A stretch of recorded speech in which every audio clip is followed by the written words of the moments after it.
మీరిగా, వారిగా, నేనిగా సమాజాన్ని మార్చాలనుకునేవారు ఎవరైనా ఒక మాట గుర్తుంచుకోండి. ప్రజల దగ్గరకు సూటిగా వెళ్ళండి, నిజం చెప్పండి. ఎందుకంటే నిజం చెప్పకపోతే సమాజం ఎప్పటికీ మారదు.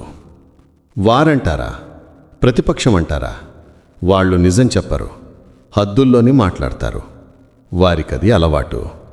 నేనంటారా, నా ఉనికిని చాటుకోవడం, పేరు తెచ్చుకోవడం అంతకే పరిమితం. నిజం చెప్పే ధైర్యం నాకు కూడా తక్కువే. ఎందుకంటే నేను కూడా కొన్నిసార్లు కీర్తి కాముకుడినే. మీరంటారా, మీరు నిజం చెప్పాలనుకునేవారు. కానీ నిజం చెప్పడం అంత సులభం కాదు. చాలా కష్టాలు, చాలా బాధలు, చాలా అడ్డంకులు ఎదురవుతాయి. చార్వాకుల నుంచి, లోకాయుతుల నుంచి, బుద్ధుడు నుంచి నక్సలైట్ల వరకు చరిత్ర అంతా ఎన్నో వ్యక్తులు నిజం కోసం మాట్లాడారు, పోరాడారు. వారందరి వల్లే సమాజం మారుతూనే ఉంది. ఒక అన్యాయం నుంచి మరో అన్యాయానికి రూపం మార్చుకుంటూ ముందుకెళ్తోంది. ఈ ప్రపంచంలో అన్యాయానిదే సాధారణంగా గెలుపు.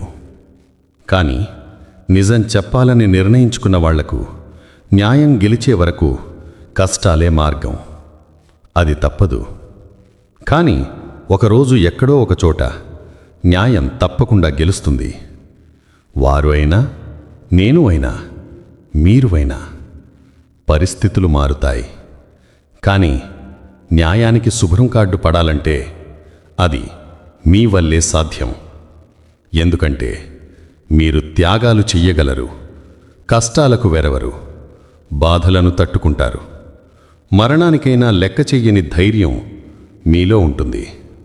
కాబట్టి ప్రయత్నించండి, మీరైనా. ఈ కవిత తమ్మినేని అక్కిరాజు గారి రచన. మరిన్ని ఇలాంటి వీడియోల కోసం నా ఛానల్ను సబ్స్క్రైబ్ చేయండి.